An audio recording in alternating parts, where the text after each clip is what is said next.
the tenets of sports nutrition, evidence-based sports nutrition, have actually largely unchanged for like 30 years, Oh, right? wow.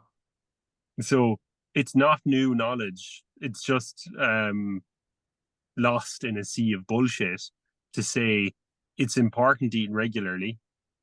Don't go long gaps without eating. Try and eat every 3 to 4 hours. Carbohydrates matter. We've known that for like 100 years at this point. That's that is not new. Um, you do need protein. You do need more if you're active.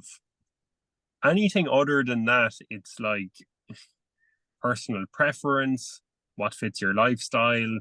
If it fits your macros, is um, grossly negligent because you'll have people eating tubs of Ben and Jerry's and then nuts and like I don't know, 4 steaks because it fits your macros. That's that's a carte blanche to give yourself non-communicable diseases. So you do have to think more clinically than if it just fits your macros because there's more to it than that. Timing does matter though to actually answer your question. And yeah, the research for looking at reds, we are aware of something called a within day energy deficiency. And it's basically chunks of 4 hours or more where an athlete is in a deficit of an average of 400 calories an hour or more. That's a within day energy deficit. So if you train in the morning and you don't eat before or afterwards, that's within day energy deficiency. Someone who exhibits or displays patterns of behavior like that, statistically speaking, are going to have REDS or REDS-esque symptoms or part of that syndrome. So that's not great. If we're trying to enhance recovery, timing matters after workouts because we want the quick carbohydrates after training. If we want to enhance fueling for training beforehand, we need to match the digestion time with what the window of time is between eating and needing to use that fuel. So those things, ingestion time, pre-training, and digestion time have to match up. So those are three, or maybe I've given you 4 examples of how timing does matter, and that is important. And intermittent fasting, not important, not useful. Fasted training, not important or not useful. Pushing carbs to certain times of the day that has nothing to do with when you're training, not useful, actively unhelpful. Partitioning calories to an earlier or later part of the day, not useful, not really helpful. Um, Apart from the timing stuff, the rest of the sound information that we give and know has been known for many years and is largely unchanged, actually.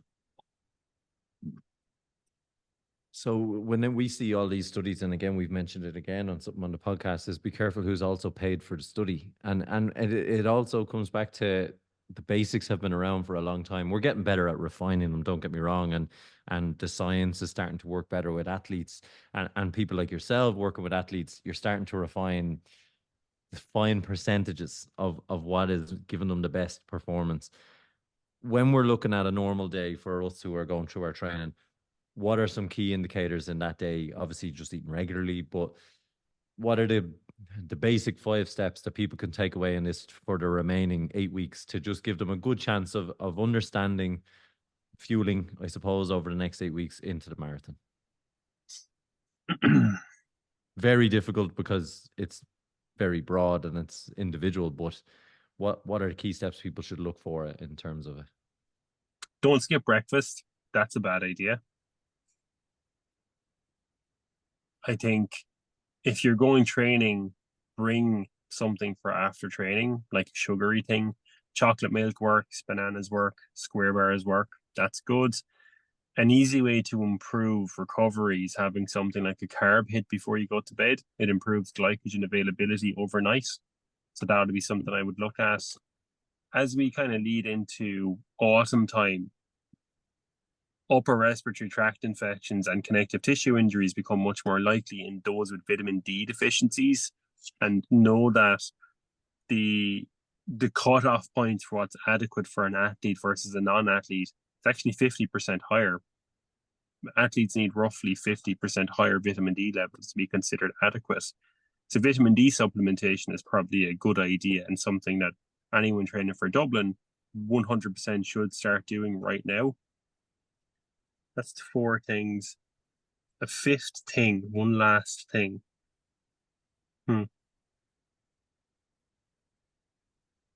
Always carry a water bottle around. Your fluid requirements are higher than you think. Baseline fluid requirements are about 35 mils per kilo. And again, the average sweat rate, I mentioned it earlier, is 1.2 liters an hour. People often grossly underhydrate or overhydrate right before training. You have your thing of water or fluids always by your side. The best thing to do is sip slowly and steadily throughout the day for optimal hydration, not over, not under, just